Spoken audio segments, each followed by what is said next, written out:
Meaning of during. During. During. During. During.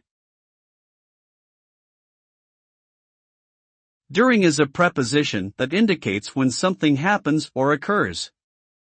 It describes a period of time in which an event or activity takes place.